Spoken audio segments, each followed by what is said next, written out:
Okey, Assalamualaikum warahmatullahi taala wabarakatuh dan selamat sejahtera.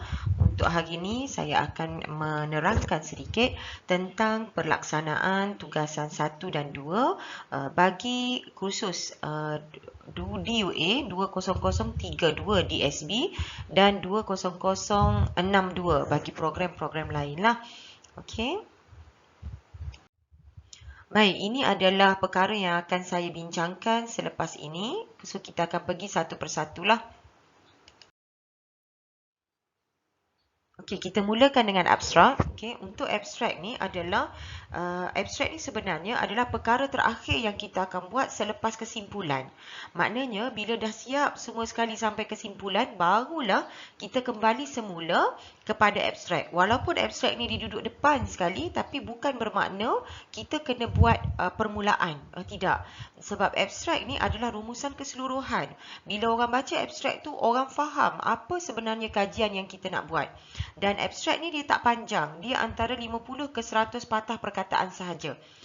Baik, apa benda yang ada dalam abstrak ni? Dalam abstrak ni antara yang ada adalah satunya tentang tajuk tugasan. Maknanya awak boleh kata kajian ini berkisar tentang tajuk apa dia? Bacalah tajuk awak tu penuh. Okey. Kemudian dalam usaha untuk menyiapkan tugasan ini terdapat beberapa objektif kajian yang telah dikenal pasti oleh pengkaji. Antaranya adalah apa dia? Sebutlah. Kemudian, kajian ini bermula daripada tahun bila sehingga ke bila. Juga ditulis dalam perkataan lah, dalam bentuk esei. Ya. Kemudian, kajian ini menggunakan sumber apa? Contoh sebagai contoh, pengkaji telah menggunakan sumber kajian secara perpustakaan dan juga kajian secara pembacaan melalui laman-laman web ataupun laman sesawang daripada internet ya sebagai sumber utama rujukan. Secara tak langsung, tajuk ini pernah dikaji oleh pengkaji sebelum ini. Namun, terdapat juga ruang kosong yang mana membolehkan pengkaji untuk mengkaji dengan lebih detail tentang tajuk ini. Jadi, kalau tengok kepada abstrak ni, dia tidak mengambil huraian yang begitu panjang. Tidak, dia ringkas sahaja. Dia cerita apa sebenarnya yang ada dalam keseluruhan tugasan tersebut. Okey. Baik.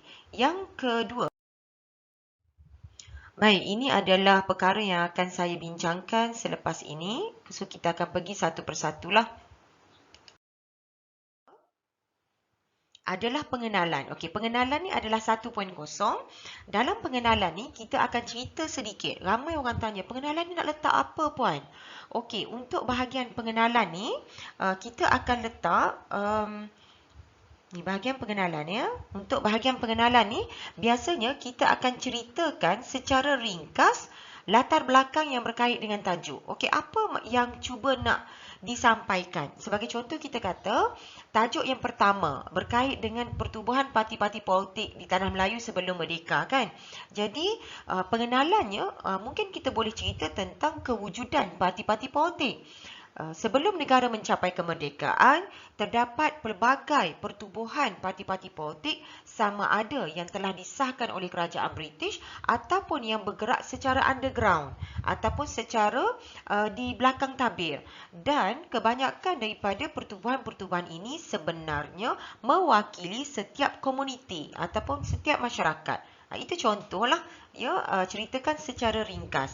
Kemudian dalam usaha untuk mengenal pasti tentang tajuk ini, terdapat beberapa objektif yang telah digariskan oleh pengkaji untuk menyelesaikan kajian ini.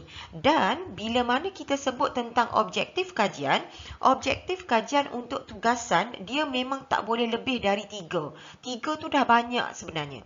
Okey? Jadi, objektif ni nak tulis tentang apa? Apa sahaja yang awak masukkan di dalam 2.1, 2.2, 2.3 sehingga 2.6 tu, awak boleh masukkan dalam objektif kajian. Sebagai contoh saya bagi, mengkaji tentang penubuhan parti-parti politik sebelum negara mencapai kemerdekaan. Itu yang pertama. Yang kedua, menilai sejauh mana pertubuhan parti-parti politik ini dapat menyumbang kepada kemerdekaan Tanah Melayu. So, kalau awak dapat 2 ni pun, itu dah dikira banyak. Okey, baik. Yang ketiganya, dalam pengenalan juga dia mesti ada tajuk ni bermula daripada tahun bila. Kajian tentang tajuk ini akan bermula pada tahun 1930 sehinggalah pada tahun 1960-an. Okey, jadi itu adalah jangka masa lah. Kemudian, dan biasanya pengenalan ini dia memang tak boleh lebih dari 1 muka surat sahaja. Jadi kalau katalah awak buat lebih daripada 1 tu, so itu bukan dinamakan sebagai pengenalan lah untuk tugasan. Kalau kata awak nak buat tesis, awak nak buat projek akhir, yang itu boleh sampai 2 muka surat atau 3 muka surat. Tapi kalau untuk tugasan kita, so pengenalan ini dia hanya perlu 1 muka surat sahaja. Kalau orang boleh tulis lebih daripada 1 muka surat, itu bukan ayat dia. Biasanya itu adalah ayat yang dia cedok daripada internet. Okey? Baik, itu bahagian pengenalan. Baik, ini adalah perkara yang akan saya bincangkan selepas ini. So, kita akan pergi satu persatu lah. Okay, kita masuk kepada bahagian isi utama. Untuk bahagian isi utama ni ramai yang tanya, Puan, untuk bahagian isi utama ni kami nak letak apa? Okey ya, sebagai contoh saya bagi dekat bahagian 2.1 hingga 2.6 tu Puan. Kami nak buat apa ya? Mula-mula sekali awak kena buat rangka kajian. Okey? So, apa itu rangka kajian? Rangka kajian ni adalah awak kena tengok tajuk, kenal pasti tajuk tu tajuk apa, kemudian buatlah rangka kajian. Maksudnya, awak kenal pasti apa benda yang nak dimasukkan dalam 2.1 sehinggalah kepada 2.6 ni. Okey, ada orang akan ataupun ada grup dia akan dapat 2.1 sehingga 2.6. Ya, tetapi maksimum 2.6 sahaja ya. Dan ada orang dia hanya dapat setakat 2.4 je. Puan, saya ni tak dapat dah puan, saya hanya dapat 2.4 sahaja. Tak ada masalah. Kenapa? Sebab rangka kajian ini dia bergantung kepada sejauh mana pembacaan ahli kumpulan tersebut. Kalau kata awak baca lebih dari 2 bahan PDF ya daripada internet misalnya, ataupun jurnal ataupun artikel jurnal, awak baca lebih daripada 2 artikel, maka awak akan dapat lebih dia punya isi-isi utama ni. Tapi kalau awak hanya baca 1 artikel saja, macam mana nak ada perkembangan tu kan? Jadi tak adalah pengembangan idea. Awak hanya akan terikat kepada 1 kajian sahaja. Jadi nasihat saya, sebelum awak nak tentukan ataupun nak tulis assignment, pastikan dulu rangka kajian. Ada rangka kajian ni, insya-Allah awak akan dapat buat assignment yang baik. Okey.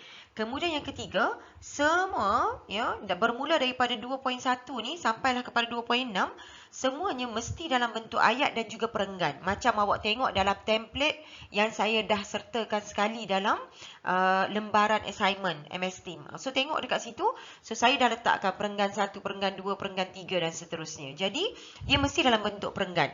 Kalaulah sekiranya ya dalam assignment awak tu awak ada gambar, awak ada carta, awak ada peta.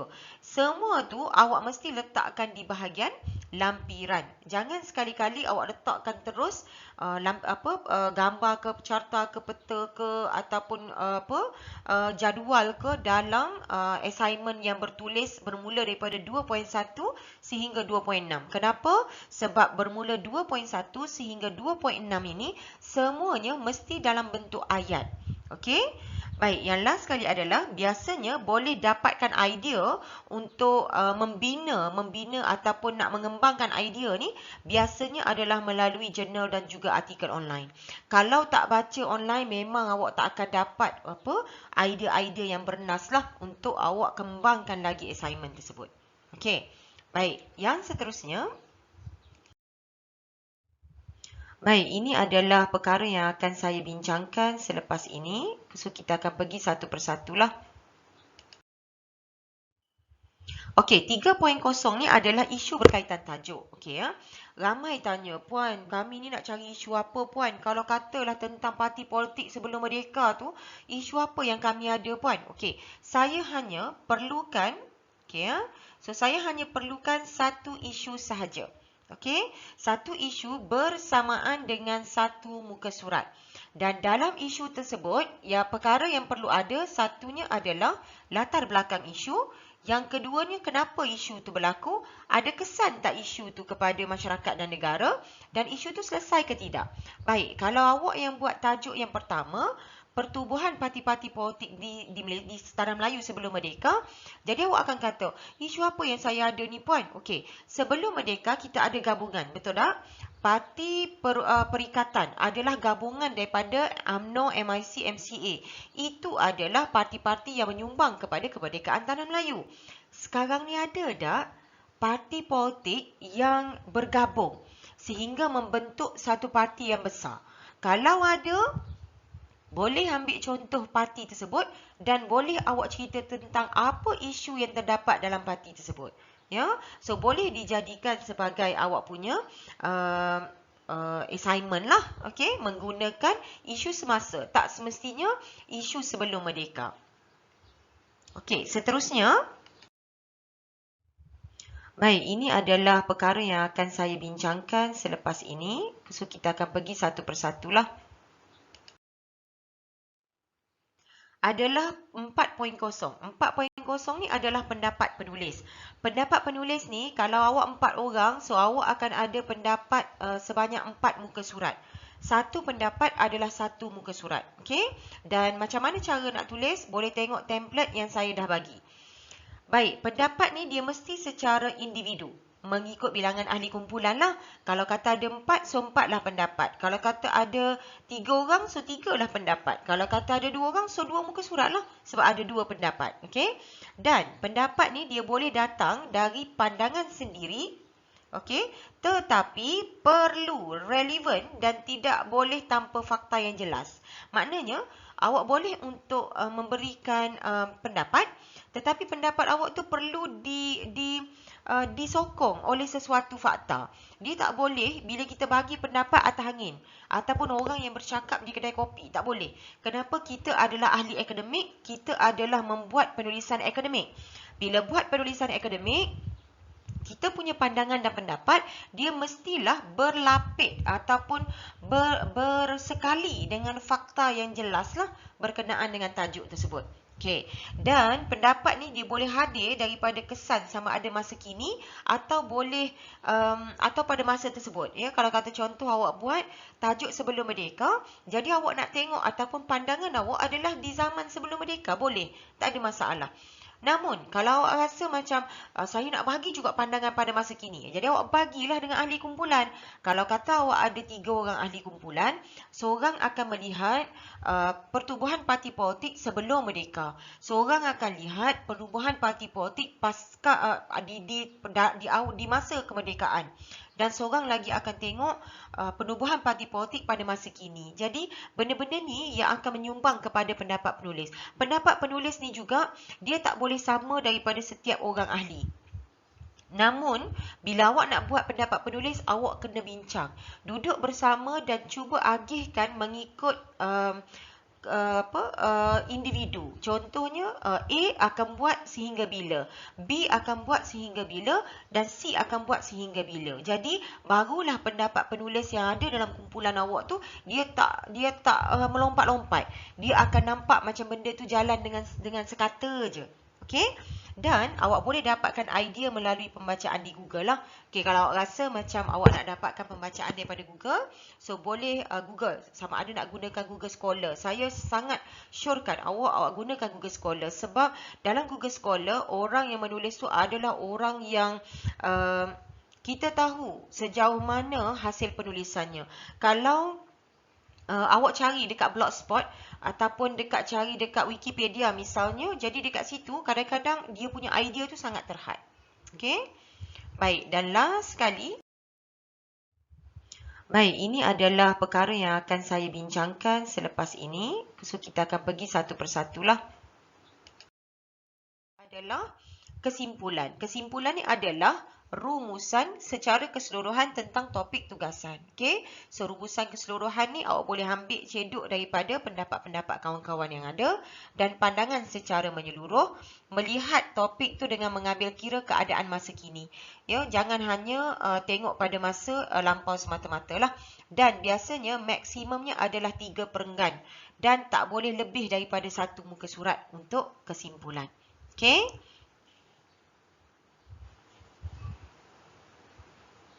Okey, so setakat ini apa yang saya boleh nyatakan dekat sini adalah pengenalan 1 muka surat. Isi utama bergantung kepada sejauh mana isi yang awak ada. Isu 1 muka surat. Pendapat penulis bergantung kepada berapa orang presenter yang ada.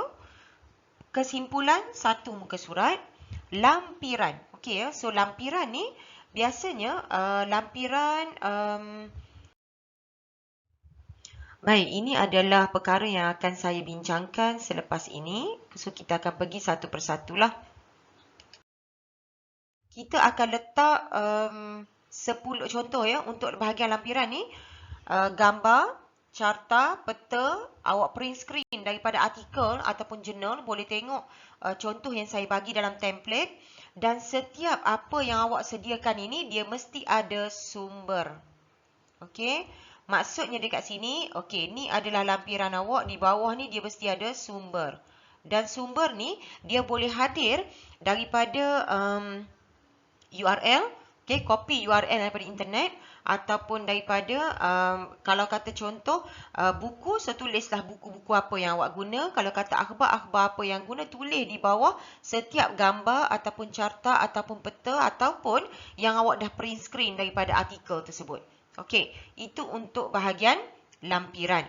Baik, yang seterusnya adalah rujukan. Memandangkan kita ni musim pandemik, so saya tahu kekangan untuk awak dapatkan sumber buku ni agak sukar. Jadi, awak boleh ambil apa-apa sahaja format PDF daripada Google dan juga daripada Goodreads ya, buku secara online. Awak boleh letakkan di bahagian sumber buku. Okey, dan kalau kata awak tak sahih dengan sumber PDF yang awak dapat, so boleh kita bincang dalam group channel MS Team lah. So boleh tunjuk dekat situ dan saya akan bagi pencerahan. Kalau kata tak betul, so saya akan bagi tahu yang benda tu tak betul lah. So kena cari benda yang baru. Okey. Kemudian sumber internet. Sumber internet pastikan awak copy dia punya URL. URL tu yang HTTP www yang panjang lebar tu. Yang itu adalah dia punya URL. So URL tu sangat penting lah untuk awak tunjukkan yang sumber itu adalah sumber internet. Okey, dan yang last sekali adalah sumber akhbar, sama ada secara online atau hard copy. Kalau hard copy, awak just tulis sahaja berita harian berapa hari bulan. Kalau secara online, bagilah dia punya URL dia. Baik, untuk sumber buku PDF secara Google ni, minimumnya adalah 2 PDF. Sumber internet no limit. Ya, sumber akhbar pun tak ada limit. Tapi untuk buku PDF Google ni, so saya perlukan sekurang-kurangnya adalah 2. So 1 tak boleh ya. So 1 ni dia tak dikira. Sebab kalau 1 ni penulisan awak dia akan jadi penulisan yang sangat lenient lah. Ya, dan dia yang memang kita akan tengoklah awak akan copy paste yang sangat banyak dan berlakulah plagiarism dan sebagainya. Baik, ini adalah perkara yang akan saya bincangkan selepas ini. So, kita akan pergi satu persatu lah. Okey, dan last sekali sebelum saya akhiri sedikitlah ya perkongsian ini. Peringatan kepada pelajar. Elak daripada plagiat. Ya, plagiat ni apa benda? Copy paste daripada Google. Tak boleh. Kalau kata awak ambil bahan daripada online, so awak kena gunakan kata hubung. Ya, ataupun kita panggil penanda wacana. Kalau kata hubung ni contohnya dan, serta, apabila, kerana, sebab, ya. So itu adalah kata hubung. Kalau katalah penanda wacana, walau bagaimanapun, justru itu, sehubungan dengan itu. Yang ini akan mengelakkan daripada awak menjadi seorang yang plagiat ataupun orang yang copy paste daripada Google lah. Itu yang pertama. Yang kedua, meniru rakan kelas lain atau program lain sebab kita soalan yang sama. Dan awak jangan ingat kami tak tahulah sebab saya dan juga pensyarah yang seorang lagi, kami sentiasa bersama-sama untuk lihat sama ada unsur meniru atau tidak. Kalau ada unsur meniru, WA ataupun gagal teruslah daripada, saya rasa bukan WA tapi gagal terus daripada semester tersebut. Okey, dan yang ketiganya tidak mengikut format. Yang ini minta tolong sangat. Tolonglah, kalau awak tak nak gunakan template MS Word yang saya bagi pun tak ada masalah. Tetapi tolonglah gunakan format yang saya dah sediakan bersama-sama dalam lembaran assignment. Sebab format ni lah sebenarnya yang akan memperlihatkan hasil kerja awak sejauh mana. Okey? Baik, saya rasa itu sahaja untuk penerangan tentang tugasan 1, 2 secara bertulis. Ya. Dan selepas ini saya akan bagi sedikit taklimat berkenaan dengan tugasan tugasan untuk pembentangan dan juga penyediaan video. Okey, Assalamualaikum. Bye.